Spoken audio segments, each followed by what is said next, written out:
get two people who do know a lot about the subject on both sides to come talk about it. And I want this to be not as much of a debate or an argument, but more of hearing what the sides have to say and knowing where people stand on the sides. So I'm trying to keep it at our best. It's something more of a conversation and hearing what the sides have to say.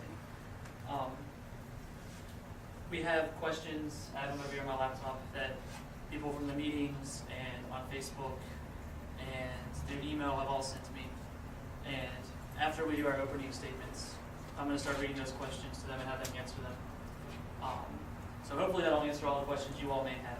But afterwards, if we still have time and there are no more, and you also have a question that's not on this list, we'll have time for you to raise your hand and ask questions. Just keep your, sometimes this gets heated. I don't think we're going to have people throwing things or anything, but just, keep it respectful, and this will be a good discussion.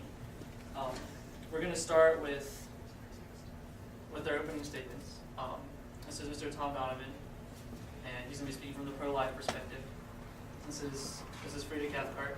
She considers herself to be pro-choice and pro-life, and she's going to be sort of speaking from the pro-choice perspective since our pro-choice person called and canceled today around noon. So this sort of got pulled together really quickly. So, can you tell us about the speakers? Sure. Yeah, they can introduce themselves. That's fine. Yeah, they've both done great, wonderful things, and they're both involved with their communities, and I'm sure you'll grow to love them. I just met Mr. Donovan today, and it was awesome just by just meeting him. Yeah. Just real quick, I don't understand how a person can be both pro-choice and pro-life. Okay, well, she will explain that in great detail in just a minute. That's a good question. We're going to have, the setup's going to be, for their opening statements, I asked that they answer the following two questions. Why you're pro-choice or pro-life, or consider yourself both, and why do you think that position is the correct one? And the second question is, when do you think human life begins? Because those two questions were the main questions that were sent. I thought that would be important to include in their opening statement. They'll have 15 minutes each to answer those questions and say whatever else they want to say about the topic.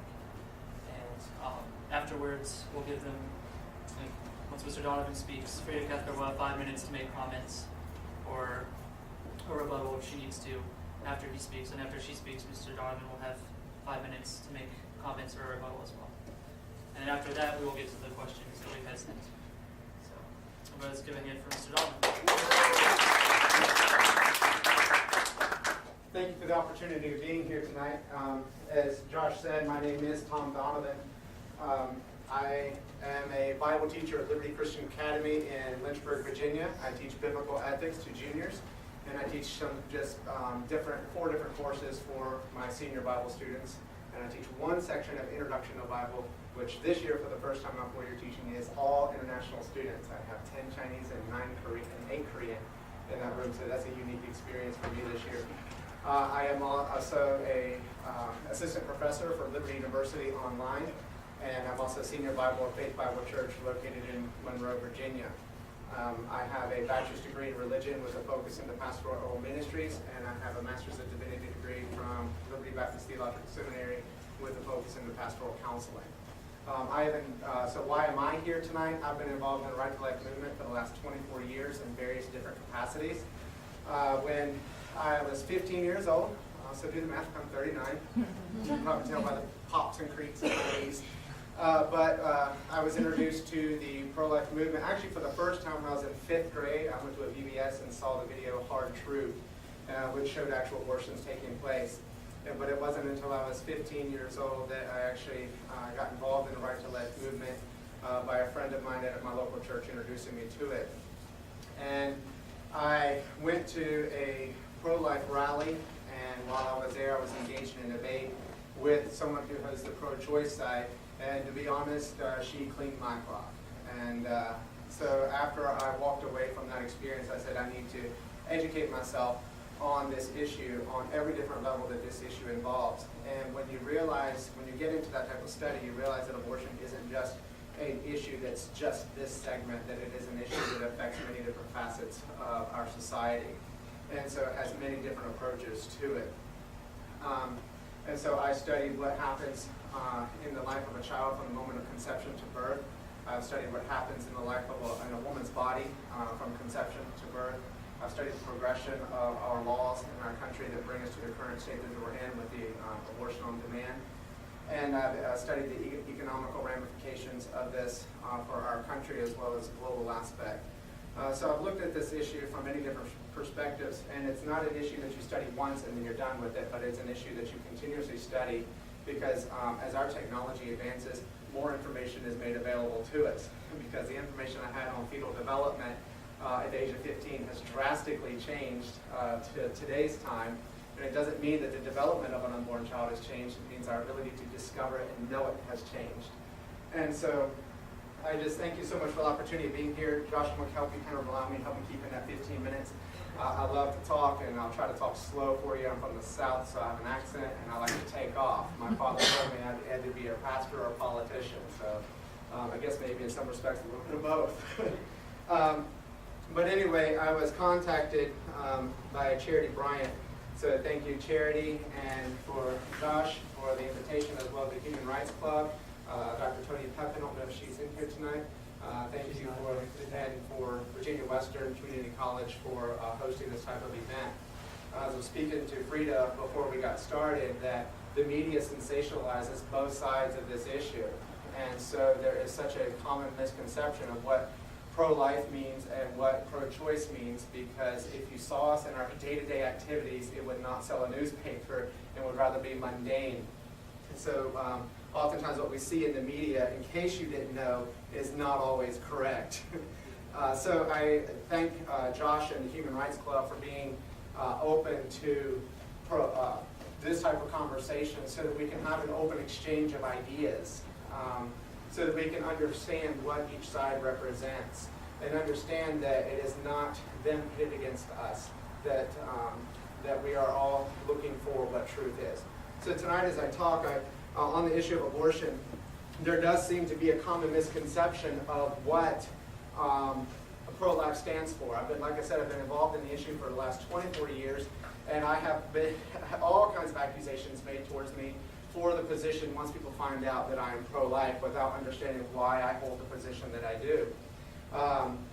Just to kind of give you some basic knowledge, pro-life movement is not here to take away the rights of women.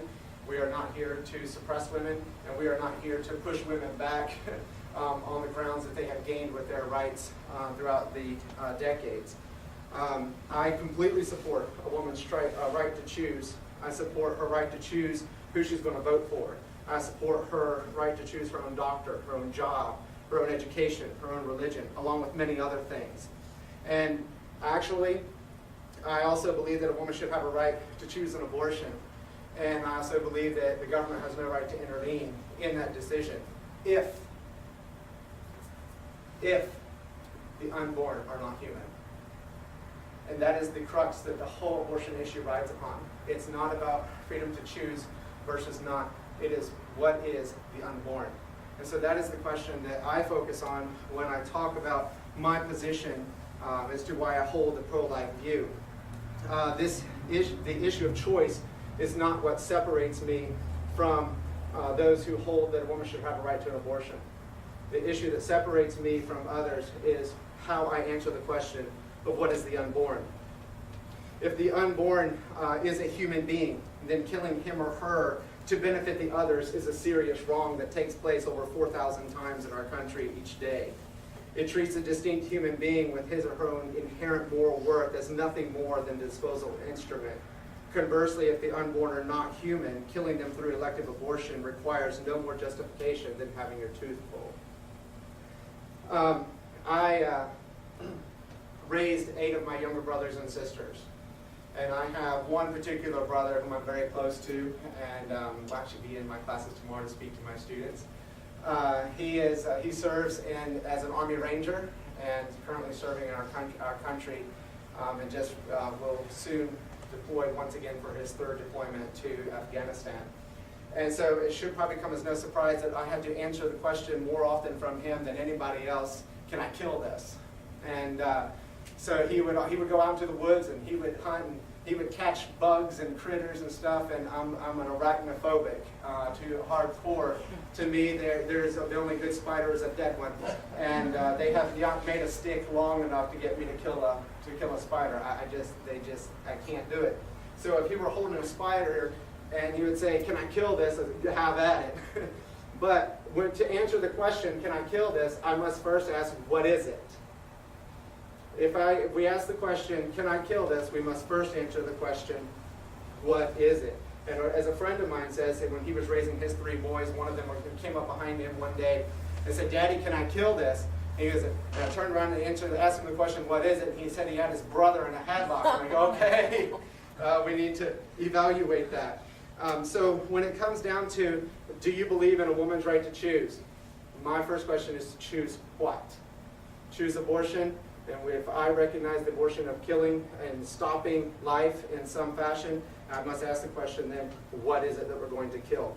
And so tonight I hope to show you a little bit of information on help you to answer that question for yourself. When we talk about abortion, what is it that we're talking about killing? And I have a short video that I want to show you.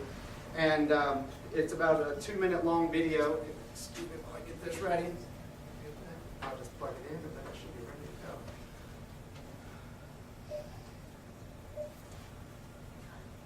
Should we, can you guys see that? Can you all see that? We can dim the lights if necessary once we get started.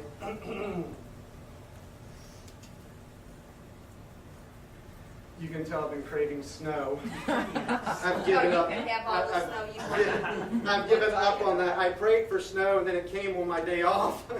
And so I'm afraid to pray for snow again because spring break's coming up soon. But I want to give you a forewarning here that this video does have graphic pictures of the aftermath of abortion.